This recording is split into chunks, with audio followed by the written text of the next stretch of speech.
ఇట్లా terrorist అడ్డాలను address లేకుండా చేసినామో లేదో ఇవాళ సీదా పాకిస్తాన్ ఆర్మీకే సూటి పెట్టిండ్రు మనోళ్ళు. లాహోర్ సిటీలో ఉన్న ఎయిర్ డిఫెన్స్ సిస్టమ్ ను పొరక చేసిండ్రు. యుద్ధ విమానాలు మిసైళ్లను గుర్తుకు పట్టి ఆపదని ముందే చెప్పే టెక్నాలజీని పనికి రాకుండా అయిందన్నట్టు. పరిస్థితి అంత కాడికి తెచ్చుకున్నది అల్లే మరి. కాశ్మీర్ బార్డర్ రా నిన్నటి కాంచెలు ఒక కాల్చుడు కాదు. అగో మనోళ్ళ ఇండ్లకు చూట్లు ఎట్లా పడ్డాయో. తెంపు లేకుండా కాలుస్తుండే వరకు బుగులతోటి కొందరు ఇండ్లు ఖాళీ చేస్తుంటే కొందరికి దెబ్బలు దాకి దవాఖానలో పడ్డారు. 16 మందికి మీదనే కాలం చేసిరట. ఇది తరిక కాదని మనోళ్ళు ఎంత మొత్తుకున్నా ఈనలే.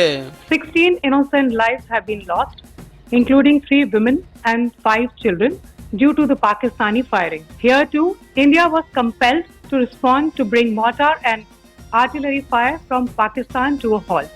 ఇంతల్నే ఇవాళ అమృత్సర్ ఆర్మీ క్యాంప్ మీద అటాక్ చేస్తానికి మిసైల్ ఇడ్చిరు అటుకెళ్ళి. కానీ మన రాడార్ టెక్నాలజీ ముందే గుర్తుపట్టి గాలినే వేసి పడేసింది.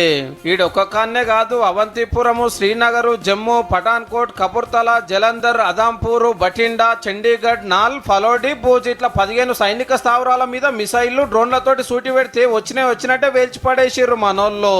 इन हमलों को इंटीग्रेटेड काउंटर यूएस ग्रिड और वायु रक्षा प्रणालियों द्वारा निष्क्रिय कर दिया गया. ఏం మంచిగా చెప్తే తినతట్టు లేరని మనోళ్ళు అతాలు తీసి ఇడుసుడిగా ఖతర్నాక్ డ్రోన్స్, కిరాక్ మిసైళ్లతోటి కొట్టుడు కొడితే లాహోర్ సిటీలో ఉన్న ఆర్మీ లాగులు తడిచినాయి అనుకోరాదుండ్రే. ఒక్క దెబ్బకు 1600 కోట్లు లాస్ అంటే దెబ్బ ఎట్లున్నదో చూడుండ్రేగా. Indian Armed Forces targeted air defense radars and systems at a number of locations in Pakistan. Indian response has been in the same domain with the same intensity as Pakistan.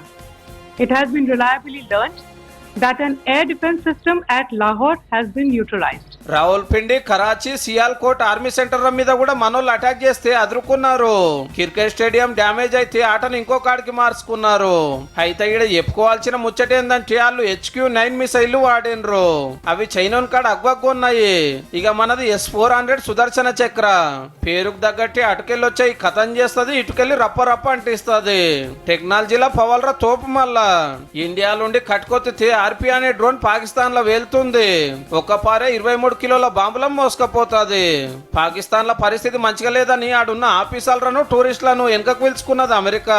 కడమ దేశాలు కూడా ఇదే పనులున్నాయి, ఎప్పుడేం జరిగేది తెలియకుంటున్నదని. 2 దేశాల నడుమ పరిస్థితి చూస్తుంటే ఇక యుద్ధం బుచ్చినట్టే అనిపిస్తుంది.